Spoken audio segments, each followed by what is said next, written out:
Advocate Prashant Padmanabhan, ഇതിന്റെ നിയമ സാധ്യതകളാണ് ഇനി അറിയേണ്ടത്. ഇപ്പോൾ ലോകായുക്തയുമായി ബന്ധപ്പെട്ട ഭേദഗതി രാഷ്ട്രപതി അംഗീകരിച്ചിരിക്കുന്നു. പക്ഷേ അത് കോടതിയിൽ ഇനിയും ചോദ്യം ചെയ്യപ്പെടാൻ സാധ്യതയുണ്ട് എന്നാണ് ഇപ്പോൾ ശ്രീ ശശികുമാർ പറയുന്നത്. നിയമ സാധ്യത തേടുമെന്ന് കോൺഗ്രസും പ്രതികരിക്കുന്നുണ്ട്. അതിനുള്ള സാധ്യതകൾ എത്രത്തോളമാണ്? എൻ്റെ അഭിപ്രായം തന്നെയാണ്. രാഷ്ട്രപതി അംഗീകരിച്ച പല ബില്ലുകളും കോടതിയിൽ ചോദ്യം ചെയ്യപ്പെടാറുണ്ട്. ഹൈക്കോടതികളിലും സുപ്രീം കോടതിയിലും അതിൻ്റെ ഭരണഘടനാ സാധുത പരിശോധിക്കാറുണ്ട്. അപ്പം കേരള ഗവൺമെൻറ് പാസ്സാക്കിയിരിക്കുന്ന ഈ അമെൻമെൻറ്റ് ബില്ല് രാഷ്ട്രപതി അംഗീകരിച്ചതിരിക്കുന്നതുകൊണ്ട് മാത്രം അത് ഭരണഘടനാ വിധേയമാണ് എന്ന വാദത്തോട് എനിക്ക് യോജിപ്പില്ല. അതിൻ്റെ ചില വകുപ്പുകൾ അതായത് ഏറ്റവും പ്രധാനപ്പെട്ടത് മുഖ്യമന്ത്രിക്കെതിരെയുള്ള എന്തെങ്കിലും കണ്ടുപിടുത്തങ്ങൾ, അതിൽ കോമ്പിറ്റൻ്റ് അതോറിറ്റി ആ റിപ്പോർട്ട് കൊടുക്കുന്നത്, ലോകായുക്തയുടെ റിപ്പോർട്ട് കൊടുക്കുന്ന കോമ്പിറ്റൻ്റ് അതോറിറ്റി എന്ന് പറയുന്നത് ഗവർണർ ഇൻ ഹിസ് ഡിസ്ക്രിഷൻ എന്നായിരുന്നു നേരത്തെ ഉണ്ടായിരുന്ന കേരളത്തിലെ നിയമത്തിൽ, ലോകായുക്ത നിയമത്തിൽ. അത് മാറ്റിയിട്ട് ഇപ്പം സ്റ്റേറ്റ് ലെജിസ്ലേറ്റീവ് അസംബ്ലി ആക്കിയിരിക്കുകയാണ്. ഇത് ഭരണഘടനാ വിരുദ്ധമാണ്. കാരണം ഒരാളുടെ കാര്യത്തിൽ ജഡ്ജി ആകേണ്ടത് അയാൾ തന്നെ അല്ല എന്നുള്ളത് ഒരു ബേസിക് പ്രിൻസിപ്പിളാണ്. നാച്ചുറൽ ജസ്റ്റിസ് എന്ന് പറയും. Nobody shall be a judge in his own cause എന്ന് പറയും. അത് ചീഫ് മിനിസ്റ്റർക്കെതിരെ ഉള്ള ഒരു ലോകായുക്തയുടെ ഫൈൻഡിങ്സ് അത് കോമ്പിറ്റൻ്റ് അതോറിറ്റി ഗവർണർ ആയിരിക്കുകയും സെക്ഷൻ 14 അനുസരിച്ച് കേരളത്തിലെ 1989 നിയമത്തിൽ സെക്ഷൻ 14 വളരെ ഇമ്പോർട്ടൻ്റ് ആണ്. ആ റിപ്പോർട്ട് ചീഫ് മിനിസ്റ്റർക്കെതിരെയാണെങ്കിൽ ആ റിപ്പോർട്ട് ആക്സെപ്റ്റ് ചെയ്തിരിക്കണമെന്നാണ് പറയുന്നത് നിയമത്തിൽ. ആ നിയമം സെക്ഷൻ 14 അമെൻഡ് ചെയ്തു. സെക്ഷൻ 14 അമെൻഡ് ചെയ്തിട്ട് പുതിയ നിയമത്തിൽ അതിൻ്റെ എല്ലാ ഗൗരവ സ്വഭാവം എടുത്ത് മാറ്റിക്കളഞ്ഞു. കോമ്പിറ്റൻ്റ് അതോറിറ്റി ചീഫ് മിനിസ്റ്ററുടെ കാര്യത്തിൽ അസംബ്ലി ആക്കി. അപ്പോൾ ഇവർ ഈ LDF പ്രതിനിധി പറയുന്നത് കേന്ദ്ര ഗവൺമെൻറ്റിൻ്റെ നിയമത്തിന് തുല്യമാക്കിയെന്നാണ്. ശരിയാണ്.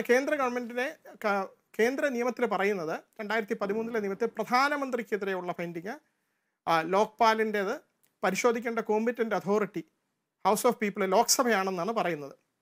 അതിന് തുല്യമായിട്ടുള്ള ഒരു വകുപ്പ് കേരളത്തിൽ കൊണ്ടുവന്നു എന്നാണ് പറയുന്നത്. പക്ഷേ ലോക്പാലിലുള്ള വേറെ ചില കാര്യങ്ങൾ കേരളത്തിലെ നിയമത്തിലില്ല. ഒന്ന്, എങ്ങനെയാണ് അപ്പോയിൻറ്റ് ചെയ്യേണ്ടത്, ലോക്പാൽ മെമ്പേഴ്സിനെ അപ്പോയിൻറ്റ് ചെയ്യുന്നത്, എങ്ങനെയാണ് അവരെ റിമൂവ് ചെയ്യേണ്ടത്. അപ്പോയിൻറ്റ് ചെയ്യുന്നതിന് വളരെ വിശദമായിട്ടുള്ളൊരു പ്രൊസീജിയർ പറഞ്ഞിട്ടുണ്ട്. ആ പ്രൊസീജിയറിനകത്ത് മെമ്പേഴ്സ് പ്രധാനമന്ത്രിയെ കൂടാതെ ലോക്സഭ സ്പീക്കറുണ്ട്, പിന്നെ ലീഡർ ഓഫ് ഓപ്പോസിഷൻ ഉണ്ട്, ചീഫ് ജസ്റ്റിസ് ഉണ്ട്, അല്ലെങ്കിൽ ഏതെങ്കിലും ജഡ്ജി ചീഫ് ജസ്റ്റിസ് റെക്കമെൻഡ് ചെയ്യുന്ന ജഡ്ജിയുണ്ട്, പിന്നെ ഒരു eminent jurist recommended by the president ഉണ്ട്. പിന്നെ റിമൂവലും വളരെ സ്ട്രിക്റ്റ് ആയിട്ടുള്ള പ്രൊവിഷൻസാണ്.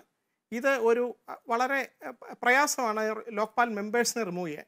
ഈ പ്രൊവിഷൻസ് ഒന്നും കേരളത്തിലെ നിയമത്തിലേക്ക് അമെൻഡ് ചെയ്ത് കൊണ്ടുവന്നിട്ടില്ല. അപ്പോൾ അതിൻ്റെ ഉദ്ദേശം വളരെ വ്യക്തമാണ്. കേരളത്തിലെ ലോകായുക്തയെ ശക്തിപ്പെടുത്തുക എന്നുള്ളതേ അല്ല കേരള ഗവൺമെൻറ്റിൻ്റെ ഉദ്ദേശം. കേരള ഗവൺമെൻറ് കേന്ദ്ര ഗവൺമെൻറ് നിയമത്തിൽ ഇങ്ങനെയാണെന്ന് പറഞ്ഞ് ചില പ്രൊവിഷൻസ് അവർക്ക് അനുകൂലമായിട്ടുള്ളത് മാത്രം എടുത്ത് വളരെ നേരത്തെ ഉണ്ടായിരുന്ന സ്ട്രിഞ്ചൻ്റ് ആയിട്ടുള്ള കണ്ടീഷൻസ് എല്ലാം എടുത്ത് മാറ്റിയിട്ട് ചീഫ് മിനിസ്റ്ററുടെ കാര്യം വരുമ്പോൾ സഭ പരിശോധിക്കണം. സഭയിൽ ഭൂരിപക്ഷമുള്ള ആളാണ് ചീഫ് മിനിസ്റ്ററായിട്ട് തിരഞ്ഞെടുക്കപ്പെടുന്നത്. അപ്പോൾ ചീഫ് മിനിസ്റ്ററുടെ കാര്യത്തിൽ ലോകായുക്തയുടെ റിപ്പോർട്ട് വന്നു കഴിഞ്ഞാൽ സഭയാണ് അതിൻ്റെ പുറത്ത് തീരുമാനം എടുക്കേണ്ടതെന്ന് പറയുമ്പോൾ അതിൻ്റെ ഇല്ലാതാക്കിയതിന് തുല്യമാണ്. രണ്ടാമത് സെക്ഷൻ 14 മന്ത്രിമാരുടെ കാര്യത്തിൽ മുഖ്യമന്ത്രി അപ്പോയിൻറ്റ് ചെയ്യുന്ന ആളുകളാണ് മന്ത്രിമാർ. പിന്നെ സെക്ഷൻ 14 നേരത്തെ പറഞ്ഞുകൊണ്ടിരുന്നത് വളരെ സ്ട്രിക്റ്റ് ആയിട്ടാണ്. അത് ഞാൻ നേരത്തെ എക്സ്പ്ലെയിൻ ചെയ്ത പോലെ ലോകായുക്തയുടെ ഫൈൻഡിങ് ചീഫ് മിനിസ്റ്റർക്കെതിരെയാണെങ്കിൽ ആ റിപ്പോർട്ട് കോമ്പിറ്റൻ്റ് അതോറിറ്റി ആക്സെപ്റ്റ് ചെയ്യണമെന്ന് പറയുന്നത് അമെൻഡ് ചെയ്തിട്ട് പുതിയതിൽ പറയുന്ന ഒരു വലിയ പ്രൊസീജിയറാണ്. അത് എന്ത് തീരുമാനം എടുത്തെന്ന് അറിയിക്കണം എന്നൊക്കെയാണ് പറയുന്നത്. അങ്ങനെ ഒരു തീരുമാനം എടുത്ത് ഞങ്ങളത് പരിശോധിച്ചു, ഞങ്ങളത് ആക്ട് ചെയ്യുന്നില്ല എന്ന് പറഞ്ഞാൽ അതും ഒരു തീരുമാനമാണ്. അപ്പോൾ ഇത് തീർച്ചയായിട്ടും ഇത് ഭരണഘടനാ വിരുദ്ധമായിട്ടുള്ള പ്രൊവിഷൻസാണ്. ഇതിൻ്റെ ഭരണഘടനാ സാധുത ചോദ്യം ചെയ്യപ്പെടും.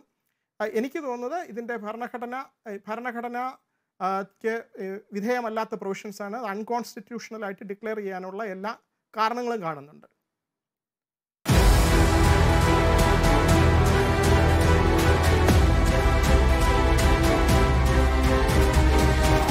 ഡിബേറ്റ് വിത്ത് സ്മൃതി പരുത്തിക്കാട്.